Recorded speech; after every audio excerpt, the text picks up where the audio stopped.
अस्सलाम वालेकुम, hi everyone. आज का जो हमारा टॉपिक है वो है व्हाट इज टार्ट। तो हम आपको आज इस लेक्चर में बताएंगे कि टार्ट का जो वर्ड है ये कहाँ से डिराइव हुआ और टार्ट्स की जो डिफिनीशन है मुख्तलिफ ज्यूरिस्ट के मुताबिक हम आपको आज इस लेक्चर में हम आपको बताएंगे। तो टार्ट्स का जो वर्ड है ये डिराइव हुआ है लैटिन वर्ड से, लैटिन टर्म से टर्टम विच मीन्स टू ट्विस्ट। यानी ये उन कॉन्डक्ट्स पर अप्लाई होता है जो कि यानी ट्विस्टेड होते हैं। यानी इंग्लिश का जो वर्ड है रॉन्ग, यानी हम इसको करेस्पॉन्ड करते हैं इंग्लिश वर्ड रॉन्ग से, यानी हम रिप्रेजेंट करते हैं रॉन्ग इंग्लिश वर्ड में इसको, यानी इंग्लिश वर्ड में हम इसको यानी रॉन्ग से रिप्रेजेंट करते हैं, यानी जो टर्टम है। तो इसका मतलब ये है कि जो पर्सन यानी रॉन्ग करता है तो वो क्या होगा, टार्ट होगा। एंड रोमन वर्ड डिलेक्ट, और रोमन वर्ड में इसका मतलब क्या है, डिलेक्ट। तो ये था डेरिवेशन ऑफ टार्ट्स। अब इसके बाद हम बढ़ते हैं इसकी डिफिनीशन के जानिब। तो डिफिनीशंस मुख्तलिफ ज्यूरिस्ट ने की है, जैसे कि एडिसन ने यूनिक टाइप का डिफिनीशन किया है कि इसका अभी तक यानी कोई पॉसिबल साइंटिफिक डिफिनीशन नहीं है टार्ट्स का। इसका यानी सपोर्ट स्ट्रीट ने भी किया है कि इसका कोई यानी ऑथेंटिक डिफिनीशन नहीं है। इसके बाद यानी सलमान ने भी इसका डिफिनीशन किया है, फ्रेजर ने भी किया है, विंफील्ड ने भी किया है, क्लार्क ने भी किया है, लैंडसन ने भी किया है।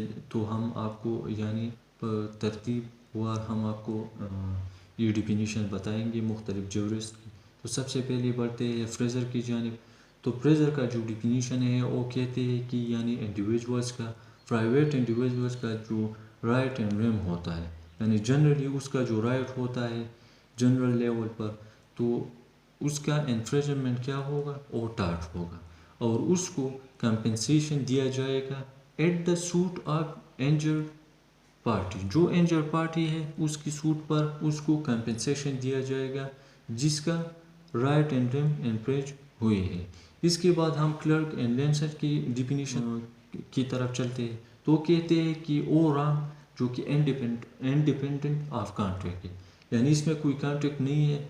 ओ राम वो क्या होगा, उसकी जो यानी एप्रोप्रिएट रेमेडी वो ला कॉमन ला एक्शन होगा। इसके बाद विंफील्ड ने जो डिफिनीशन किया है वो है कि जो टार्टियस लाइबिलिटी है तो कहाँ से अराइज होगी, वो ब्रेच ऑफ ड्यूटी, वो जो पर्सन यानी ब्रेच ऑफ ड्यूटी करता है primary fix by the law, जो लॉ फिक्स करती है this duty is towards person generally.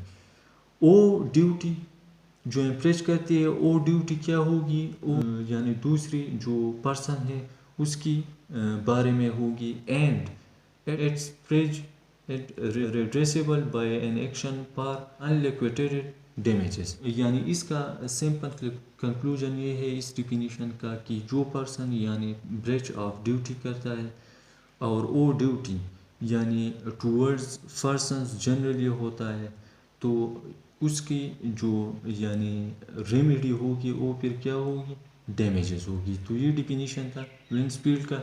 इसके बाद हम सलमान की डिफिनीशन की तरफ बढ़ते हैं। तो एक सलमान डिफिनीशन अपनी डिफिनीशन में कहता है कि अ टार्ट इज़ अ सेवल रॉन्ग, ये एक सेवल रॉन्ग है, यानी ये कोई क्राइम नहीं है, कोई यानी क्रिमिनल रॉन्ग नहीं है, ये सेवल रॉन्ग है।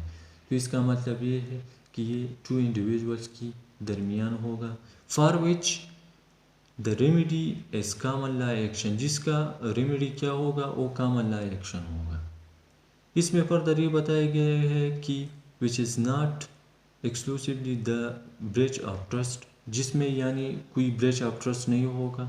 तो ये था डिफिनीशन किसका, सलमान का। तो हमने ये मुख्तलिफ ज्यूरिस्ट की जो डिफिनीशन है टार्ट्स के मुताबिक, टार्ट्स के बारे में हमने आपको बताया, लेकिन इसका जो यानी क्लियर और प्रिसाइज जो डिफिनीशन है वो विंफील्ड का है।